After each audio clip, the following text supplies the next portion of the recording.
Hi, this is Scott Miller. Welcome to my top performance blog. I have the pleasure today of speaking with Dr. Di. Hi, Di. Kia ora, Scott. I'm so pleased to be able to reconnect with you. When was it we met, actually?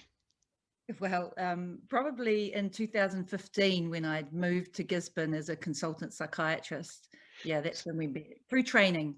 Mm. So Gisborne, New Zealand, that's on the South Island, North Island, North right, Island, right. and the south on the southern tip. No, Eastern Tip. Uh, you know, this is why I'm a psychologist and not a geographer. I don't know where I'm going. I was struggling to answer. I was thinking, am I right? Am I right? And I know I'm right. North Island, East Coast, first place in the world to see the sunrise. And that's really why I'm grateful that you would speak with me today, because not only is it the first place that the sun rises on the planet, but it's also a place where some really, I think, important ideas are rising at the moment. So, Di, can you just talk a bit about what you do? You're the head of an organization called Te Kurahuna. Can you just talk a bit about its mission? I'd love to. So Te Kurahuna's mission is to be able to get really good outcomes for all of New Zealand. And at the moment, uh, the biggest drive is what we would call racism and inequity for Māori health outcomes. And so most of us who work in Te Kurahuna are thinking about developing ways to address this. And so rather than work directly with people in distress, we're working with organizations, with systems, and with practitioners to try and get them to be more critically aware, reflective, and to critique their practice in ways where they value curiosity and they make a culturally safe space for the people that they work with. And we think that that is the way that our health system needs to move toward to improve outcomes. And so I don't like to box it up, but it's a workforce training organisation. We're called the long of it, the Māori name is Te Whare Wānanga or Te Kurahuna.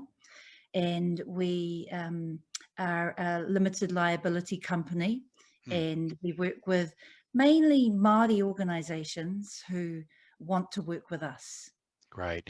And healthcare disparities, racial inequities, this is something that not only personally but professionally. Can you just help others understand the way the situation has been and where it is now? Yeah, so in New Zealand, I mean, there are many countries that have been colonised, but we, as the Indigenous people of New Zealand, have been hugely affected in a lot of systems, in the education system, in the health system, in the justice system. And there are many reports that have been written that highlight institutional racism. And what that means is that one knowledge system, one way of knowing, has had superiority over all other ways of knowing. And so that, we believe as Māori, is what needs to be changed. And if you even look at it from the top down in terms of funding and the models we use to distribute resources and where we prioritize resources, has been mainly focused on one way of knowing. And New Zealand is founded on the Treaty of Waitangi, which is between the Crown and all iwi of New Zealand. And although there are two versions of that treaty, the Māori version says that we have the right to have authority over ourselves, and we have an authority to be able to care for ourselves and our well-being in accordance with our worldview. And through colonization, there became a disconnect. And we're very colonized as Māori people, but we're also very forthright in making sure that our history is not forgotten. And so that matters in a health setting when you're working with lots of Māori who come into a system. And in New Zealand, we have, and it's not different to other places with Indigenous peoples, we have Māori people who don't want to come into a system. And I might be stealing one of your lines, Scott, but we're doing so poorly in the system that people would rather be sick than come and see us. And the system would be the dominant system is what you're referring to. That's exactly what I'm referring to. And so people might choose to stay out of that system, struggle, have poor health outcomes, poor well-being, poor educational outcomes, simply because it's not meeting their needs. The way that we interpret that as practitioners within the dominant system is almost like Māori don't care about their well-being. And that's too narrow a view. What we would say is that as Māori, we would say, sorry about the pronouns, I get mixed up because I belong in the system as a practitioner, but I'm also Māori, and I'm Māori first and foremost. And as Māori, we have a very good reason why we don't engage in services. And if you look at the statistics, we're more likely to be coerced into treatment. We're more likely to be secluded. And, you know, coercion and seclusion is synonymous with being forced to take psychotropic medication. And I don't think as practitioners that we are up to date with the new knowledge that's coming in about what these medications are doing to anyone that takes them long term. And that we've got a lot of work to do. And so all of us, Indigenous and non-Indigenous, need to find a way of being curious and be able to say, hey, I think we got this wrong, and be able to shapeshift and be adaptive and flexible in our practice so that when we're learning, it's about those people we're working with, not what we will grow from is that experience with the people that we're with, not from some training course to teach us more about disorders that have no reliability, generalizability, and they're just not valid. And we're fooled as Indigenous people. We are completely fooled that the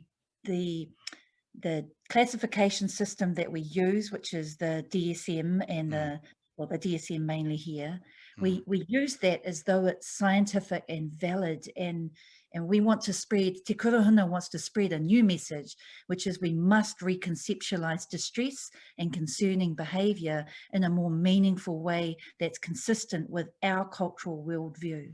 And so part of that clearly has to be recognizing that there is one dominant view. Secondly, perhaps being humble about that. And third, it sounds like you're saying, be curious about other worldviews. Absolutely. And yours, I know from interacting with you, reading what you've written before, talking at length, that you have been prominent in attempting to help develop this alternate view, this different view, adding multiple views. When I visited the center in Gisborne, I was really moved by the process. First off, it looked somewhat like what I was used to as a traditional Western trained psychotherapist, and in other ways, it was completely different. But also you could just feel some deep archetypal roots in it. Could you just talk a little bit about healing from this different cultural view?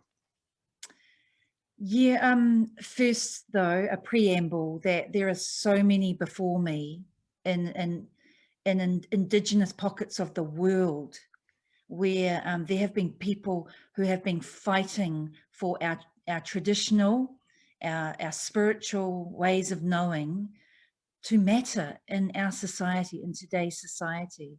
And part of that movement was to bring more Indigenous people in as health practitioners, because we needed to mirror the representation of society, of the community, and that wasn't happening. It's still not right now, but when you bring a Maori into the health system as a health professional, you bring their culture in with them. And so we will be forcing a space for us to be okay to have our worldview in the space. That's a difficult space. And So if you look at the hierarchy in psychiatry, you have psychiatrists, maybe just under them as psychologists, although the psychologists might argue that. But down the bottom are the occupational therapists who value the idea of meaningful activities, and social workers who engage in the meaning of social networking. And so that's our hierarchy, right? But if you come in, the most Māori practitioners are down on the bottom. We don't have a lot of leaders up the top. And I was a nurse before becoming a doctor, but I needed that power to be able to forge these ideas into a space and have the authority to inject them into a community, my community on the You had to East be Coast. inside the house to rearrange the furniture and even begin to suggest that we needed to move walls, buildings, and foundations. That's right. But the master's tools weren't what I took in with me. So I learned the tools, and I value them because they matter for some people. And I care about giving people outcomes. But at the same time, as a Māori woman, there was not space to forge tools, taonga, resources, gifts, important information that comes from our ancestral ways of knowing. I was not going to let go of that. I mean, had a yearning to be able to learn that. I didn't know it all, but I needed to carve spaces where we were able to grow together. So when I came back to Gisborne from my training in the capital city of New Zealand, Wellington, I, after a year and a half as a consultant psychiatrist, I became the head of department. And at that time, there was some funding from the ministry, and I forged an Indigenous knowledge system into the mental health space. Around the world, we talk about a single point of entry, and that's what they wanted to promote, to win the funding. And Stroppy, Dr. Dye, says if those are your ideas, that they're not going to be revolutionary, they're not even going to improve outcomes for our people. What you need is an Indigenous way of knowing. And so what we created was an Indigenous framework within the front door area of a mainstream mental health service. And we used, I don't like calling it a model, Scott, because it's far more meaningful, but Mahi Atua is a movement. Mahi Atua is a kaupapa, it's a philosophy. It's loaded with principles and values that are humanistic. And we use those to redesign processes and systems so that when a whānau in distress come in wanting help, we used very much a traditional Māori meeting house approach. And it didn't really matter whether it was one person or 100 people. We can manage that. And so we moved away from individuality to a collective approach. We wanted to use family as the smallest unit, because when you, Scott, in distress come in, you come with your wife, you come with your son, you come with your ancestors. You are more than just who I'm seeing as an individual. And we were measuring that as just Scott the individual, but that's not what mattered to Scott. So those are the sorts of things that we did. But more importantly, we used our creation stories. And many Indigenous people have creation stories. Your Indigenous ancestors will have their creation stories. And these are where our ways of knowing begin. And we have beautiful stories. I can tell you a very long-winded story about how Tanya went to get the 3 baskets of knowledge. And one basket had all of the unseen knowledge, one basket with the seen knowledge, and one basket with the rituals and the ceremonies that we make sense of our existence with. And this is the epistemology story for Māori. And the stories weren't just for families in distress, but we used them. The stories were for us as practitioners to use as blueprints as we redesign systems and processes. And we do that together. And the way that we do that is that we're always in what we call wānanga. And a wānanga is where you bring lots of minds together and we're allowed to have differing opinions. We're allowed to disagree. We're allowed to get heated and hot-headed, pig-headed, and we're allowed to cry. We're allowed to break down.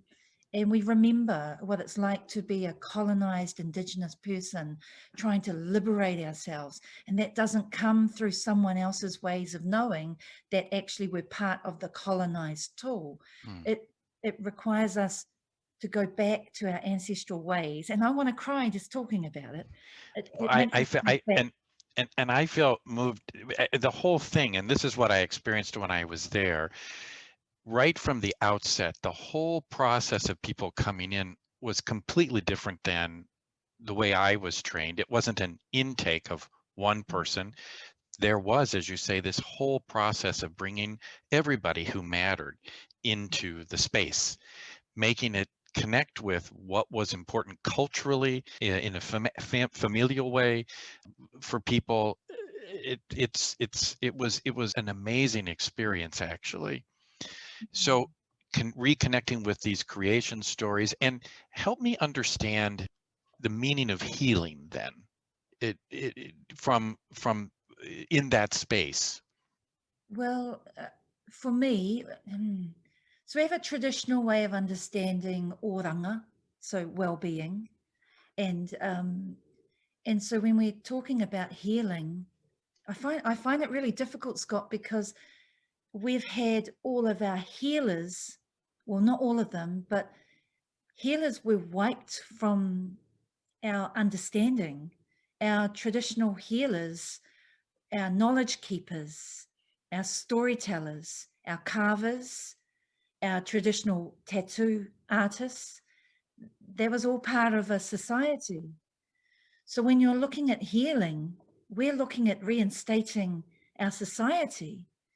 But at the moment, what's happening is we're thinking that I'm depressed, I am not sleeping, I'm suicidal, I feel guilty, I feel worthless, I'm not eating, I'm not going to work, and that's what we're focusing on.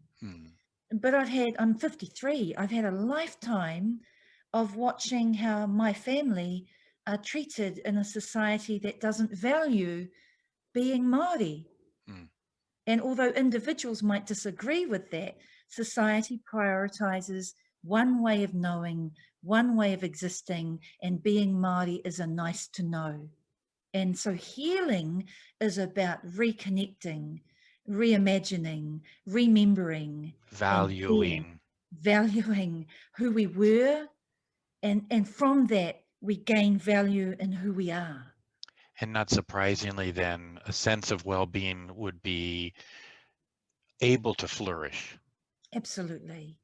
And remember, we're colonized, so there are many of us as Māori who don't actually feel comfortable in a strong Māori society, and there are strong pockets here in the Tairāwhiti of a Māori society flourishing, but that can be quite intimidating for a very colonized Māori who has learned to live quite well in a white world. And so what Mahi Atua is about is valuing your story. There's a reason that you don't value being Māori or that it feels intimidating. And what we say to them is that your colonized story matters and we want to hear it. But it's a red herring to listen to not sleeping, suicidal ideation, all of those things, they matter because you need them to flourish, but it can be a red herring if we don't make a connection to a societal and a historical and a cultural context. And this is purely selfish on my part, but would you also say among Westerners like myself that much of what we see in terms of suffering at the individual level, it could be attributed to the same kinds of cultural issues that you're talking about, that we're disconnected from our creation stories, from who we really are as people? Yeah, absolutely. Non-Māori who come into our training, there was one female social worker who after attending the training, started talking about her own ancestors sitting on her shoulders. And I mean, that's powerful. This Yeah. is a white woman, right? Yeah. Being able to reconnect and and make those connections. We've all been lost. We've been lost, and so I love it. I love it when it's not just about needing to know all of our Māori stories in order to be a great healer.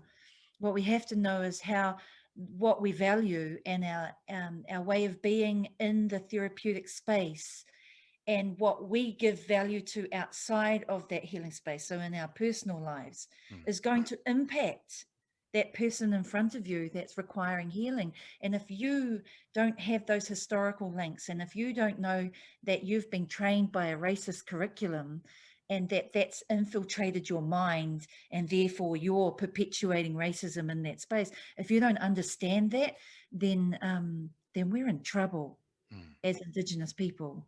And you won't get more Indigenous people coming with more and more creative ideas if you don't create a foundation from which to build a new system. And that foundation for us is mahi atua.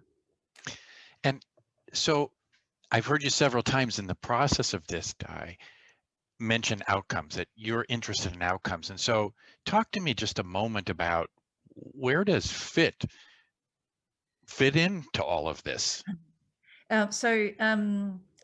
You know, in 2009, because I think I went to med school at 31 or 32, and when I came out, I knew I was going to be a psychiatrist. So I was, you know, heading straight for this vision of coming back up to the coast.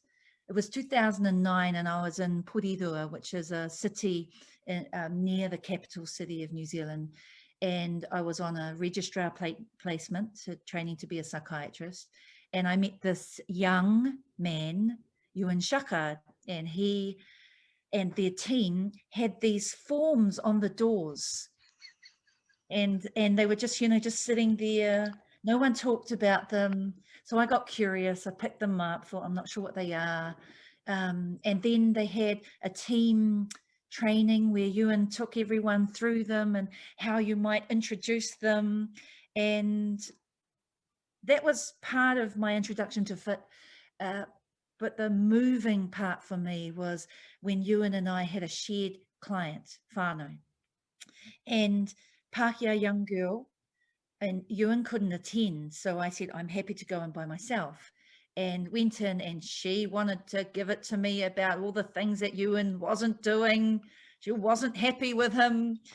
And I said, is it okay? Because this is my nature.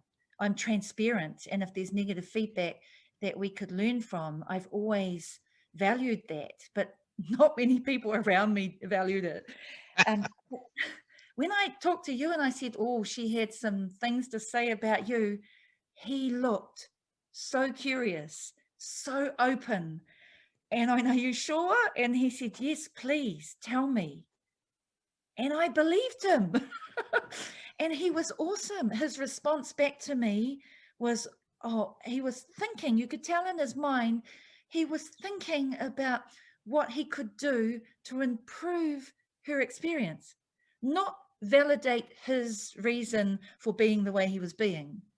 That was it. So I got hungry.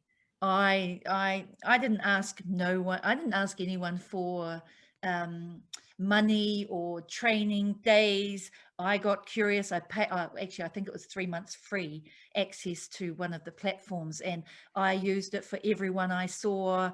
I did a lot of reading. I mean, I know my supervisor growls me when I say I'm not an academic, but I got academic with it. And so when I went to Gisborne, I knew that whatever I did, I was going to use these tools, feedback informed treatment tools, the ORS and the SRS. And when I became head of department, I knew that mahi atua mattered for me, but what mattered more was getting people outcomes. And so that meant sometimes my pride and my culture wasn't as important as giving this person a great experience. And although they might be Maori and they might not want a traditional Maori approach, they were getting a great Maori experience from a Maori doctor who valued them. And so FIT did that. So when we developed a new service, there was no way that FIT wasn't coming with us.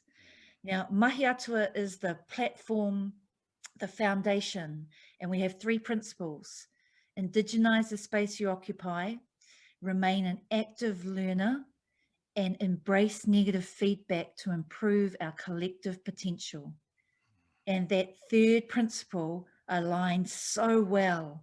And we've always been trying to figure out Māori outcomes, Indigenous outcomes, but they've not been feasible. They're really long, they're not real time. And FIT is all of that. And it's beautiful, Scott. I feel still like a student in its presence, in a culture of feedback's presence. But I know that if you were to give me feedback, there'll be a stomach rumbling and I'll want to react and I might want to lean over and, like. I do. Yeah, yeah. I won't say it then. And so I think, wow, where did that come from? And I give myself time to settle it so that I could bring out another part of me, which I'm thinking of in a creation story, right? I'm transforming internally into a curious being from our history, and engaging and being curious. Now, that's just me. And I needed our whole collective to develop a system that valued that. And so that's how FIT fits in. If it's not working, we want to change it. And it doesn't mean that you can change our culture. Yeah. We value that. No, of But course for not. that individual, we need to be able to say, what do they need? Because our organization might not be the right fit, or I might not be the right fit. And that is our priority. And the outcomes that you've aggregated as a group, if I'm recalling correctly, these have also proven important to your mission. Oh, yeah, absolutely. In New Zealand, we've been told that that Māori don't come into services, that Māori don't come early, and when they do, they get a really poor outcome. And a poor outcome will be repeated admissions into the hospital, being under the Mental Health Act, and we use My Outcomes. And so what we saw in the organisation that we're working with now, over the last 15 months, we've more than doubled the Indigenous access to our service. And the effect size is, because we talked about inequity, the effect size is right on par with the total effect size. Now I'm talking about pre and post. So we're talking about if we invite you into our service, am I going to get a good experience? And that's a great question for an Indigenous person to ask. Absolutely. Like, yes, you are. You are 5 times, if not more. You're 5 times more likely to get a good outcome than doing nothing at all if you come into these services that we're designing. And that's from your work. I'm not a statistician, but look at that. That's a white American man trained in a curriculum that was racist, who values the need to look beyond what we've been doing. And I'm really grateful, Scott. Oh, And wow, Di. I don't want to do what we're doing if it's not going to get the outcomes for our people. I can't think of anything more rewarding than what you've just said. The whole point, whether it's on an individual level or a cultural level, for me, has really been, how can we serve the people that we're working with? How can we overcome these inequities? How can we set aside what we believe so that we can better serve the people we work with? And while your comments are, they mean a great deal to me, what also is so clear is that those ideas have been transformed and made part of something that is native, natural, indigenous, and that's just amazing, Di. Yeah, it is. It is really amazing. I couldn't imagine still being stuck in a system where I had to perpetuate the same old, same old. And I find absolute value in what I'm doing. And I actually feel so informed having the data there. And if it's okay, I'll just talk a little bit about cultural safety. And Mm, I have a supervisor by the name of David Tipene Leach. He did the formal evaluation on the service that we developed, and it showed fantastic outcomes. And I was talking to him recently about our practitioners feel stuck and very resistant to the change that we're talking about, and call it dangerous and risky. And so having the data is important.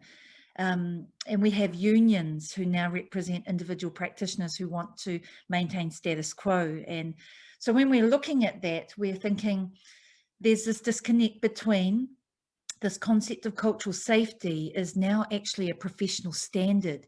So the Medical Council in New Zealand and the Nursing Council and many other councils value cultural safety. And cultural safety, there are 4 points to this, or 4 standards in cultural safety. And one is more philosophical, that we are critically reflective, utilizing critical theory to think about our own implicit bias. So that's the first part. The second part is being able to be anti-racist. And so the how to do that is a great question. But if you are forging forward to try and be anti-racist, that's a great service and culturally safe. The third one is that cultural safety is defined by the families who are coming into the service. You know, when I'm thinking about fit, that's data that's family informed. So that's the third one. And the fourth one is that we need to be auditing services by their ethnicity. And if there is an inequity in that data, then by mere nature of that gap, the service is culturally unsafe. But if you have all 4 of those things, you're allowed to make mistakes because you are critically reflective, you're measuring things and looking at the ethnicity data and the gaps, and you are working really hard to understand how racism could be perpetuated, and you're changing things at a systemic level to try and improve that and close that gap. And that's a culturally safe service. mm. And mahi atua is a foundation for a system being developed. And we believe that feedback informed treatment, a culture of feedback, is absolutely essential as part of that foundation. Wow. If somebody wanted to read more or learn more about what you're doing, where could they go? So we have a website, so www.mahiatua.com. So that's mahiatua.com. Okay, Our publications and podcasts are there. We've just recently published again with some UK psychiatrists on decolonizing the the British College of Psychiatry training curriculum. So yeah, you can Google my name. Those publications should come up, but mainly the website. We also have a Facebook page, and so that's Mahi Atua. That's our community page. Yeah, great. And people are free to join. absolutely. Yeah, absolutely. Di, thank you so much for taking time out of your schedule to meet with me and for all the work that you're doing. It's really inspiring. I know that people will be inspired by the time we've spent together. Thanks, Scott.